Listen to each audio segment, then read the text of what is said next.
Welcome everyone to Brittstalk. My name is Ciella Derventian. I'm a student in BBA in HR and I'm from Burundi. And I'm Yatra Mulmi from Nepal, currently studying Hotel and Tourism Management at Britts Imperial University College. We are very excited to dive into the world of HR and beyond. Absolutely, Yatra. And to help us navigate this fascinating landscape, we have with us a distinguished guest with us today. That's right, Celia. Our guest is none other than Mr. Imran Ahmad, the Group Chief HR Officer at Jashanmal National Company. A warm welcome to you, Mr. Imran. Thank you very much. All right. As a chartered fellow of CIPD and an acclaimed HR leader, Mr. Imran excels in steering organizations through transformations and change management. With a whopping 24 years experience spanning retail, manufacturing and consumer distribution sectors across GCC, he's truly a master in this field. Mr. Imran's expertise lies in change management, digital transformation, behavioral dynamics, and coaching business leaders in change, engagement, and performance optimization. His international recognition is underpinned by his deep understanding of cultural diversity and human behavior, complemented by an array of certifications. All right, to kick things off with you, Mr. Imran, my first question is, what are the steps that you can advise to embark in a successful HR career as yours? Well, thank you very much for the question. Thank you for hosting me. And I really hope that the answers that I provide to you and for everybody else who may be listening to this would be able to add some value and provide some inputs and direction. So let's address the first part. As far as the tips are concerned, well, there are not really too many tips to make a successful career in any way. So I've addressed this in two parts. The first part is a corporate career. The second part is a career within HR. So when you embark onto a design of a successful corporate career, then what you have to do is to make sure that you are very clear as to where you are headed or what you want to do in terms of the specific area that you choose, in terms of the kind of work that you want to do, etc. And every few years, there are few things that will always be applicable during your career. Learning is one of them, constant learning. There are professional ethics that are required to be maintained all through in terms of how you approach it. What's your work culture? What's the kind of professionalism you bring? What's the kind of accountability that you uphold? How you approach your work? How you approach your responsibility, etc. That's general as far as the corporate career is considered, or any career which leads towards a management role is considered. Then it comes to career specifically in HR, which is sort of my area. Now in HR, again, you would always find your route map towards HR. So generally, you start in HR from a generalist kind of a role. You would start within an organization doing different kind of roles. And ideally, you should try and get as much experience as possible within your field. So again, it doesn't apply specifically to HR, but to all around different management careers. There's something called the width, and there's something called the depth. So there's a width of experience and the depth of skills, etc. And as a youngster, your endeavor would be to acquire both. So you would try to work into the different fields within the different areas of HR, and at the same time you would try to acquire deep and good proficiency on different skills. So for example, let's say you want to have a good career, or you decidedly want to make a career in HR. So you would start with one particular area, which is, like I said, a generalist role. You might want to then do recruitment, you might want to do learning and development, you might want to do compensation benefits. So as you grow in your career, your endeavor or your attempt would be to get as much of a varied experience, so you acquire a width in terms of your, in terms of a career. But at the same time, your effort will also be that in whatever area you're working, so for example, you have a role or for example, recruitment interests you a lot. So you need to really acquire the skills that are required to be a very good recruiter, an outstanding recruiter. All right. So these are the general tips. These are the tips which would work in any area. Then there are few tips which are very relevant for today's economy. Now, we are in the industry 4.0, which means we are in a very knowledge-based economy. And we are moving into an era, which I personally refer to as at many conferences and everywhere else. We are moving into an era which is where you have to work and so you have to learn. So earlier we were in an era where you would work more and you would earn more. So if I have to spend 20 years doing the same job, I would still keep getting a little bit of a higher or get your salary or by virtue of the number of years that I'm spending in that role. So I used to be rewarded, for example, and I means as an employee, for my experience in terms of number of years. That era, unfortunately, is gone. So we are now moving into Industry 4.0, which is an entirely knowledge-based revolution.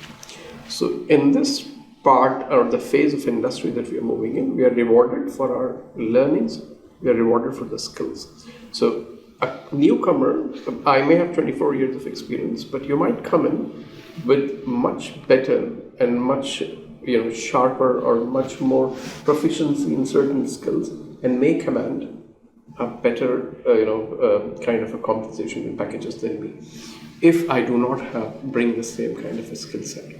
So now the industry 4.0 rewards learning.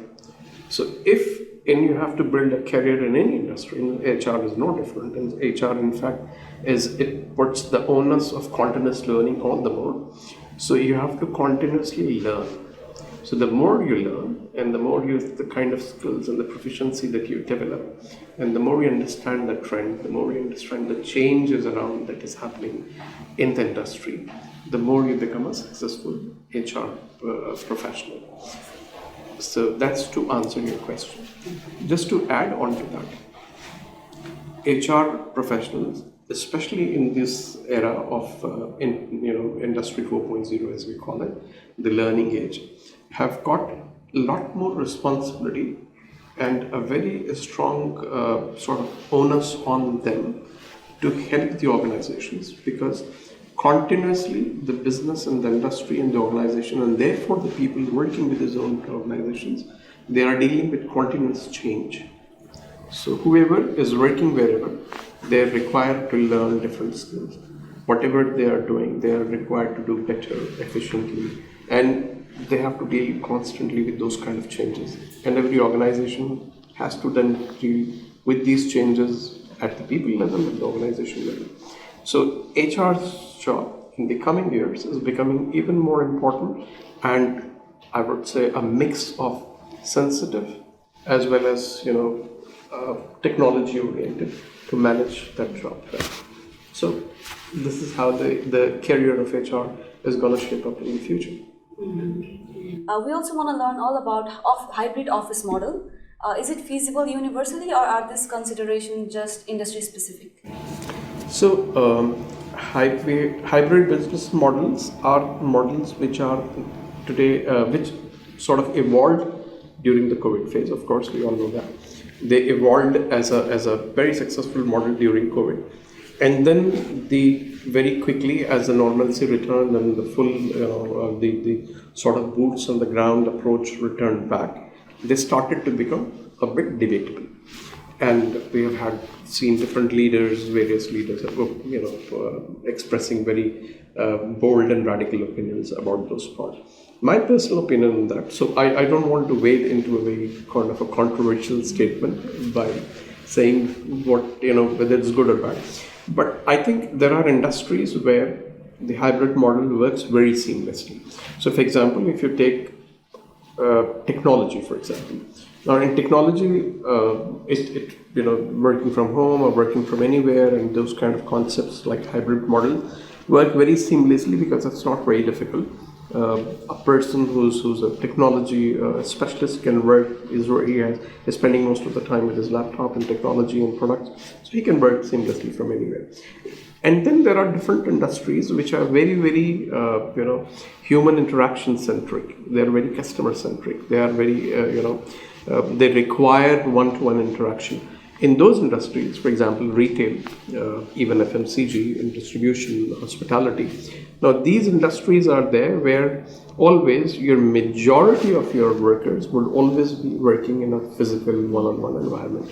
Now, within those kind of industries, the hybrid models become a bit debatable, and I think that's for each of those employers rather than the industries to decide whether those kind of models suit their culture and their requirements on that particular town. So it's a very company-centric, company-specific kind of a decision. But yes, to answer your question, hybrid working models are here to stay.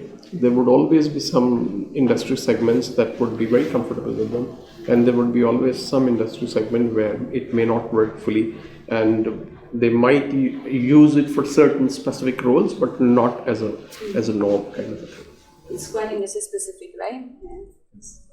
All right. So my next question to you is, in this data-driven world where we see the importance of data analytics, can you tell us how data benefits HR field in an employee analytics standpoint? Sure. So first, let's understand, even before before we go into the data talks and how data analytics work for HR. From an employee point of view, from an HR point of view, employees are one of the largest cost base as well as assets for any organization. So the most important cost on any P&L is employees. At the same time, the most important assets is its human beings, its employees within the organization. Now, when we have people, obviously we have different dynamics. Now, there are 2-3 things that as an HR that are required from a business perspective. One is to provide the overall management of these people from a policy and procedures and behavior and expectations and individual management point of view. Second thing is the aspects of the hard aspect or the aspects of performance management and efficiency and outcome versus skill set of what a person is required to do and the capabilities that they bring to the organization and the use of those capabilities. Now, all these from an HR analytics point of view, all these things are somewhere data points. Today, HR analytics or any analytics field, for example, has the capability to gather all these data points and evaluate these data points in different contexts. HR analytics in itself is no different. So if we want to use HR analytics to our advantage, how we can use it or what is the way to use it is that we have to record or we have to measure those different hundreds of different data points. They might be related to individuals, which might be related to your absenteeism and the sort of behavioral things related to absenteeism and sick leave and who's coming at what time and who's going. It might be related to the outcome in terms of who's performing, how much, whatever. So all these different data points, when analyzed together, using different contexts, they all give us insightful information about how do we make decisions within an organization. So the role of HR analytics is to provide people decision makers, whether it's the senior management, whether it's the business heads, whatever it is. It is to provide supportive tools, is to provide the right kind of insights into the people, into their, into the dynamics of people's behavior and habits, etc., as well as the efficiencies and the measures and the performance tools, etc. So these insights then help us make better decisions, and which would then help an organization to focus much more and much sharper on its future strategies. Actually, that was very helpful, sir. Thank you so much. And my next question is a question that ponders in the minds of all of the students and graduates. What tips would you give us so that we can present ourselves more effectively in internships and placements? Okay, that's an interesting question. So you are basically asking me that when you go for your placement or when you go for your next kind of an interview, how do I make sure that 100% get in? Yeah. Is that the kind of question? All right. Look, again, there are no hidden secrets and certain things, but yes, there are definitely ways in which anybody, for example, can prepare themselves better for where you are going to, get into. And for example, students can probably prepare a little bit more. So again, if I look at it from my perspective as a CHRO or as a recruiter, if I were to evaluate somebody walking in for a potential job, what would I look for? So I would look, somebody who's not bringing any experience, any youngster. So you have to understand at that point of time, what is it that you might be lacking? And what is it that is considered as a strength for a student? So of course, you do not have an experience and you're trying to get into an industry which values experience, correct?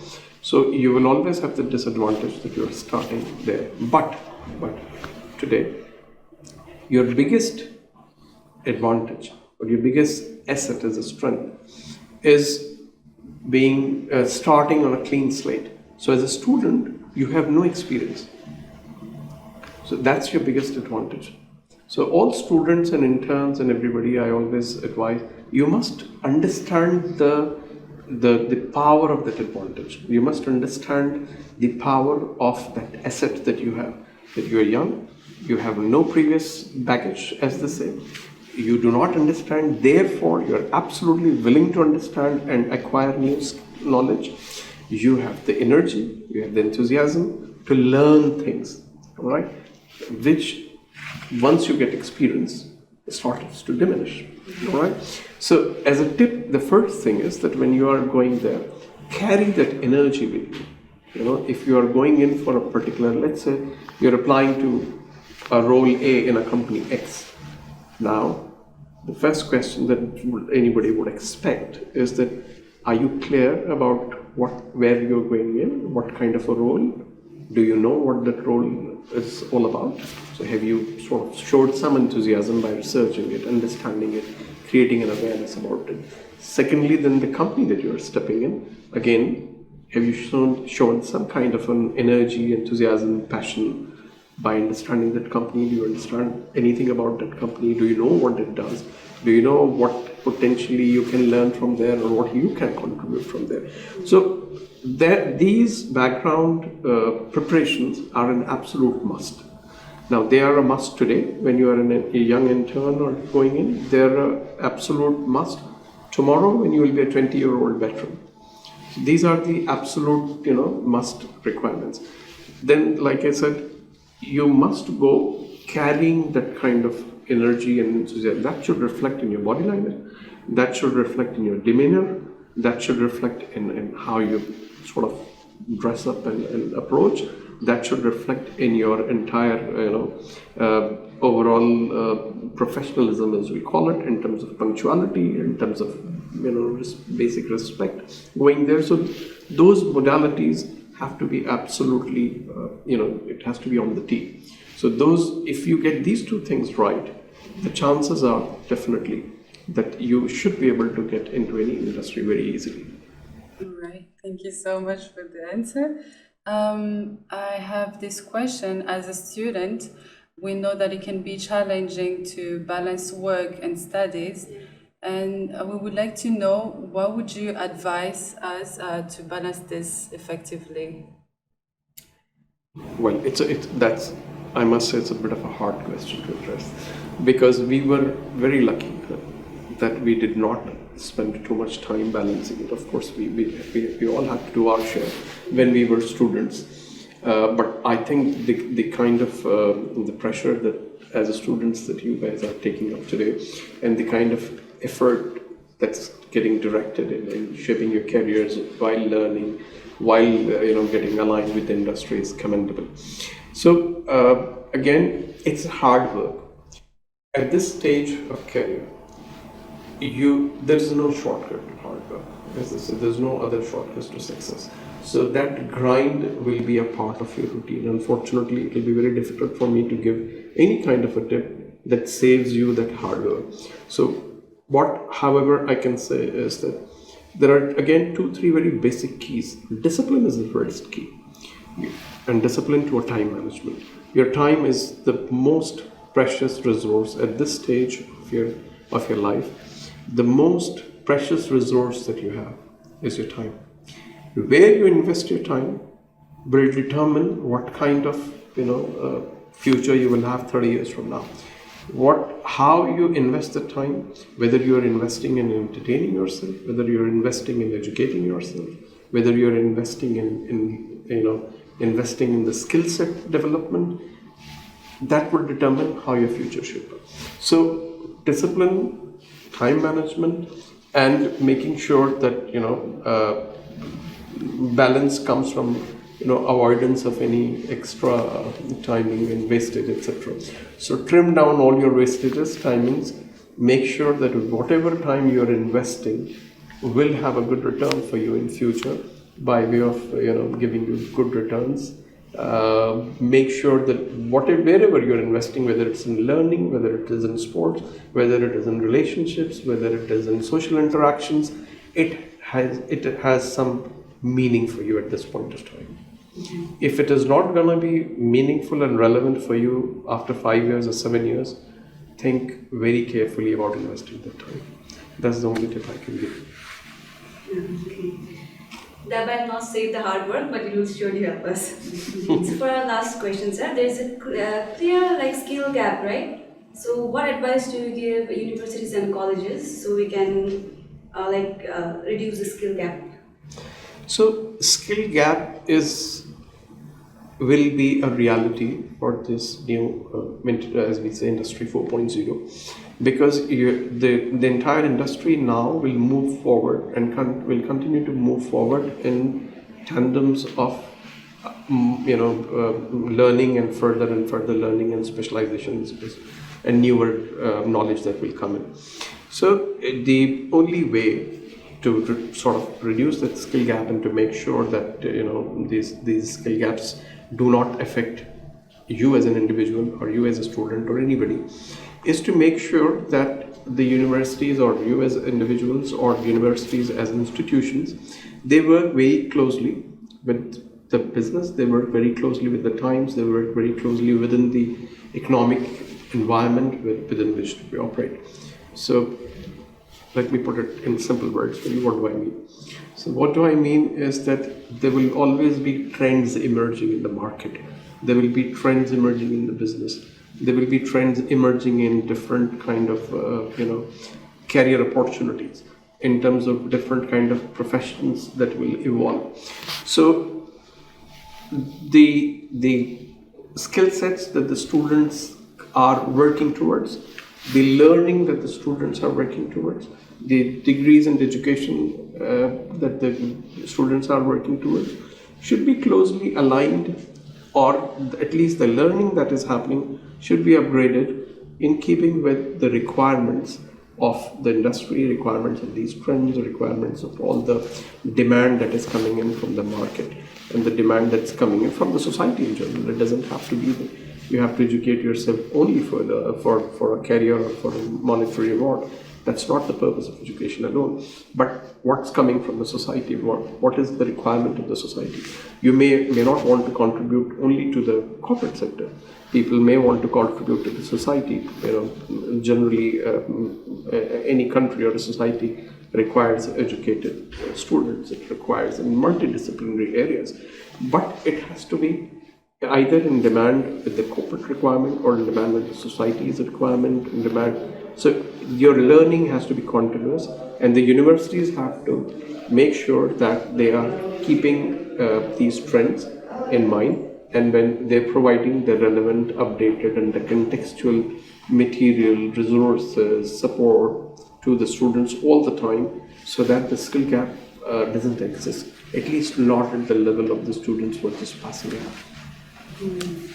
All right, thank you so much. Again, I hope that these questions with the answers that we were able to get were very valuable insights to students and professionals in this field.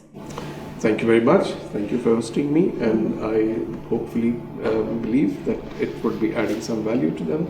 And good luck to both of you. Thank you so much for giving us such an opportunity to learn from you, sir. Your advice will surely come in handy in our future endeavors. Thank you. Okay, and thank you so much to the audience for tuning in. Stay tuned for more exciting episodes at Brittstalk, and remember to navigate in the ever-evolving HR landscape and beyond.